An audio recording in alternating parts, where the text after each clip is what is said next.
Hello बच्चों, let's read this question. The question says, what starting compound would you use in an aldol cyclization to prepare each of? बच्चों इस question में हमें एक compound मिला है बेसिकली और हमसे पूछा गया है हम ऐसा कौन सा कंपाउंड लें जिसका एल्डोल साइक्लिजाइजेशन करेंगे और हमारे पास ये कंपाउंड बेसिकली बन जाए।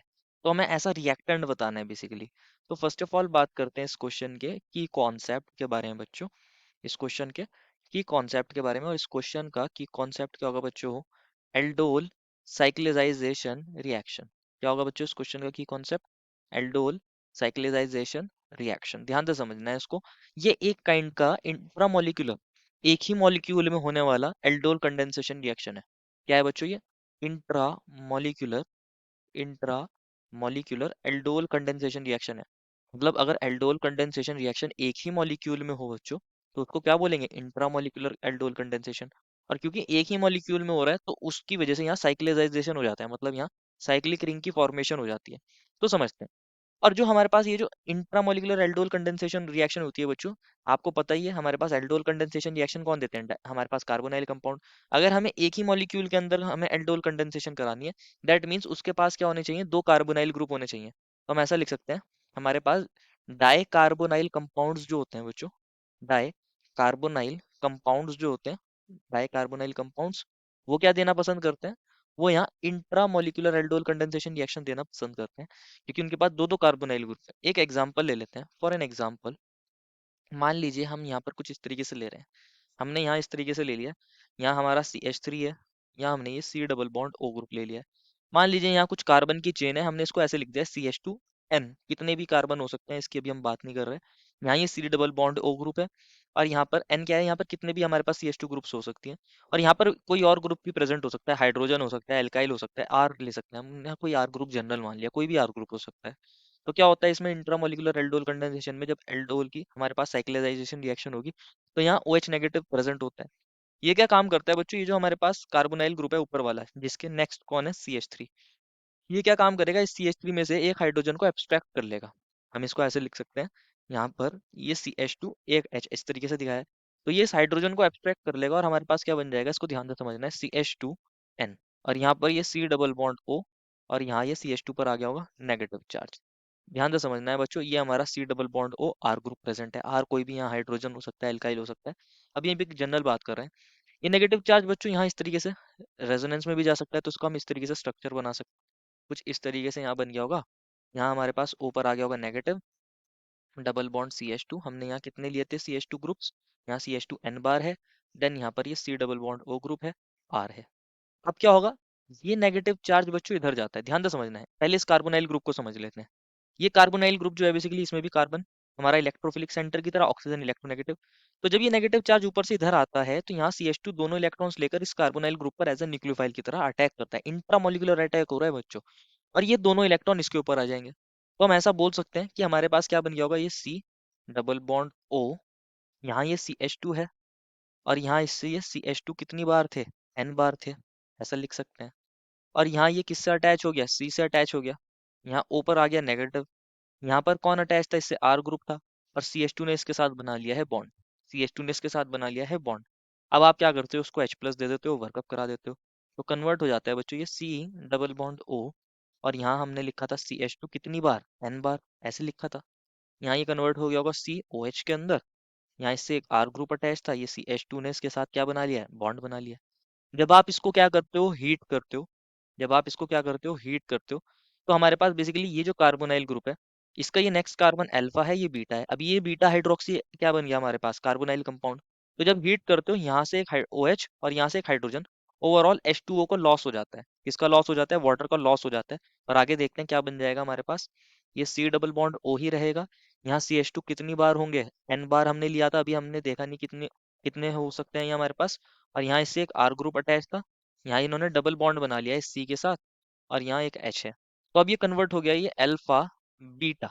Alpha beta unsaturated carbonyl compound में, और इसी को बोलते हैं बच्चों एल्डोल कंडेंसेशन रिएक्शन। एक ही मॉलिक्यूल में हो रही है इसलिए इसको हमने इंट्रामोलिकुलर लिखा था। अब क्वेश्चन ने आपको कहा है बच्चों, क्वेश्चन ने आपको कहा है आपको क्या बनाना है? ये वाला प्रोडक्ट बनाना है। ध्यान से समझना है, हमें ये वाला प्रोडक्ट बताना है, ये वाला जो प्रोडक्ट है ये बनाना है। यहाँ R ग्रुप है और यहाँ यहाँ हमारे पास डबल बॉन्ड हुआ है और यहाँ CH3 ग्रुप है। ये प्रोडक्ट हमारा बन रहा है, ये वाला प्रोडक्ट हमारा बन रहा है, तो ये किससे बनेगा? अब ध्यान से समझना है बच्चों, अगर ये प्रोडक्ट बताना है तो हम इन दोनों को कंपेयर कर सकते हैं, इन दोनों को कंपेयर कर सकते हैं। अगर आप इसको देखोगे, ये क्या है? ये कार्बोनाइल ग्रुप वाला कार्बन है हमारा, ये अल्फा, ये बीटा। हमने बीटा पर आर को कंसीडर करा था, इन्होंने बीटा पर सी एच थ्री को कंसीडर करा है, तो हम इसको लिखते हैं पहले ऐसे। ये एक्चुअल में क्या है, हमने बीटा को आर कंसीडर करा था, इन्होंने बीटा को क्या कंसीडर किया है, सी एच थ्री कंसीडर करा है। तो हम ऐसा लिख सकते हैं कि अगर हम आर को सी एच थ्री कंसिडर कर लें, आर को हम C H three group consider कर रहे हैं, ठीक है बच्चों, कर लिया हमने। और यहाँ अगर आप देखोगे, ये हमारा सी एच टू ग्रुप है, ये भी कौन है, सी एच टू ग्रुप है। यहाँ इस वाले कार्बोनाइल ग्रुप और इस वाले कार्बन पर जो बीटा कार्बन है, इन दोनों के बीच में कितनी बार सी एच टू आ रहा है, 2 बार आ रहा है। कितनी बार आ रहा है सी एच टू, 2 बार। दैट मीन्स इन्होंने ये सी एच टू कितनी लिए हैं, 2 लिए हैं। दैट मीन्स यहाँ एन की वैल्यू 2 है। अगर हम इसमें एन की वैल्यू को 2 रख दें और आर की जगह सी एच थ्री रख दें, तो क्या हमारे पास ये वाला कंपाउंड नहीं बन जाएगा? देखते हैं। इसको देखना है बच्चों, ये सी डबल बॉन्ड ओ, हमने क्या करा है, यहाँ सी एच टू को, सी एच टू की वैल्यू जो एन थी, हमने इसको 2 रख दिया है। और यहाँ हमने, यहाँ पर जो हमारा सी था, उससे आर की पोजीशन पर सी एच थ्री को रख दिया है। और ये हमारे पास बना दे हम कंपाउंड। तो क्या ये यही कंपाउंड नहीं है, C double bond O, C H two? इसको हम ऐसे नहीं लिख सकते, सी एच टू, ये सी, यहाँ इससे C H three group attach है, और यहाँ ये सी एच है, ये डबल बॉन्ड है। यही तो कंपाउंड हमें बनाने को कहा है। तो एक्चुअल में हम इसको क्या कर सकते हैं, इनको कंपेयर कर सकते हैं। तो अगर हमें ये कंपाउंड बनाना है बच्चों, ये वाला कंपाउंड बनाना है, तो हमें क्या लेकर चलना पड़ेगा, हमें ये लेकर चलना पड़ेगा। यहाँ हम क्या कर सकते हैं, ओवरऑल इसके अंदर एन की जगह को क्या रख सकते हैं, एन को 2 रख सकते हैं, और इस आर को सी एच थ्री ग्रुप रख दीजिए, तो आपको रिएक्टेंट पता चल जाएगा। देखते हैं बच्चों, अगर हम यहाँ सी एच टू 2 बार ले रहे हैं, एन को 2 रखा था, और यहाँ हमने सी एच थ्री ही लिया है, और यहाँ पर हमने क्या रख दिया है, सी डबल बॉन्ड ओ, और यहाँ भी सी एच थ्री ले लें, तो हमारे पास एल्डोल कंडेंसेशन होने पर ये वाला प्रोडक्ट बन जाएगा। इसको आप वेरीफाई भी कर सकते हो, इसको आप चेक भी कर सकते हो किस तरीके से। इसको लिखते हैं दोबारा, सी एच टू, यहाँ हमारा सी डबल बॉन्ड ओ है, यहाँ सी एच थ्री है, यहाँ हमारे पास सी डबल बॉन्ड ओ है, सी एच थ्री है। तो हमारा ओ एच नेगेटिव क्या काम करेगा बच्चों, फर्स्ट स्टेप में इसमें से एक हाइड्रोजन को निकाल देगा। जब इसमें से एक हाइड्रोजन को निकाल देगा, इस पर आएगा negative charge, C H two C double bond O, यहाँ सी एच टू नेगेटिव, ये सी एच टू है, ये सी डबल बॉन्ड ओ है, ये सी एच थ्री है। हमें पता है ये नेगेटिव चार्ज इधर जा सकता है, और हम इस तरीके से यहाँ इसके रेजोनेटिंग स्ट्रक्चर भी बना सकते हैं। सी एच टू सी ओ पर नेगेटिव, ये double bond C H two, यहाँ एक C H two group attach है, यहाँ सी डबल बॉन्ड ओ है, यहाँ सी एच थ्री है। अभी हमने पूरा रिएक्शन मैकेनिज्म देख लिया किस तरीके से होता है यहाँ पर अटैक। ये इधर जाएगा तो हमारे पास क्या बन जाएगा, हमारे पास एक 5 मेंबर्ड की रिंग बनेगी, ध्यान से समझना है। एक 5 मेंबर्ड की रिंग, ये 1, ये 2, ये 3, ये 4, ये 5, डायरेक्ट लिख देते हैं। हमारे पास ये 5 मेंबर्ड की रिंग बनेगी।